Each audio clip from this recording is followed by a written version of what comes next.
Capital Views is sponsored by Northrim Bank, Alaska Oil and Gas Association, ConocoPhillips, and Linden.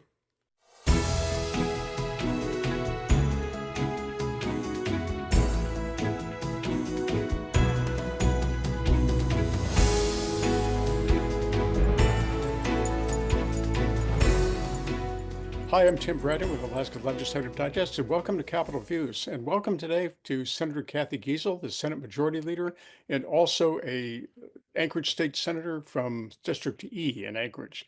Welcome. Thanks for joining us, Senator Giessel. Thank you for inviting me, Tim.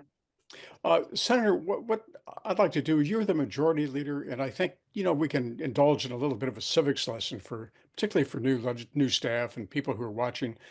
What does the Majority Leader do, and how does this relate to the Minority Leader? We have a minority organization in the Senate this year. So what exactly is the role of really both of those? The majority leader does a lot of administrative roles with the Senate president. So, most visibly on the Senate floor, I help the Senate president manage the floor sessions. So, he calls on me for motions when we're deliberating on bills. I will help him by calling at eases when there's a sense that the group needs to pause and converse about something, or if something is happening that isn't according to the rules, I'll call an at ease also. I share that responsibility with the Senate Rules Chairman. The Senate Rules Chairman has a little different role in that he sets out the guidelines for floor sessions, decorum, things like that. And he also enforces the rules. We work under Mason's rules, and then we have a uniform rules. The Rules Chairman enforces that. So the Majority Leader is mainly assisting the Senate President. I also help talk with our members and find out where people kind of are falling on different policies, listen to people's concerns about where the caucus might be going, or support for where the caucus is going. So it's a really multifaceted role. So we also this year have a minority leader, the Senate minority. What is that? What's the role? And what is the minority leader? How does that play into the way the Senate functions?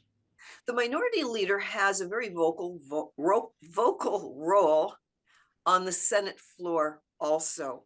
That is, he, in this case, it is a man, he can stand up and object to something that is being put forward by perhaps the Senate majority.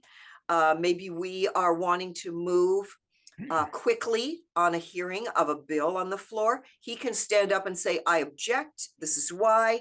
So he stands up and carries the message for the minority. In this case, we have 6 members who are in our minority.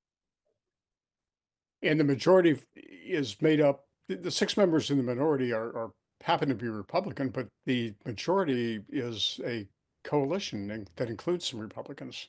Yes, we have a coalition of Democrats and Republicans.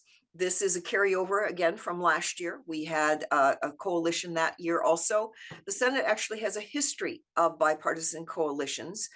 They existed in 2008, 9, and then 9 and 9, 10, and 7, 8, 9. Pardon me, around those time periods. The House has also had bipartisan coalitions in the past, and they have one again this year. Well, it's interesting. It's sort of interesting for people to try to understand the intricacies of how the process works. And I guess just taking a bill from its inception through the committees, it goes through committees, winds up usually in the Finance Committee and the Rules Committee, and it waits in the Rules Committee, and then it's placed on the floor, and then you lead the consideration of the legislation.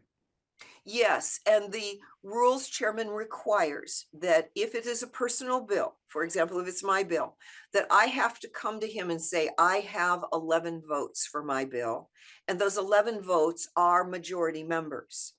So the rules chairman will not has said he will typically says, I will not put a bill on the floor unless I'm assured that there are 11 votes to pass it.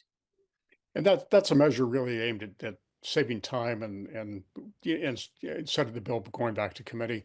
And of course, just a quick refresher: 11 votes out of the 20-member Senate is the majority needed to pass a bill.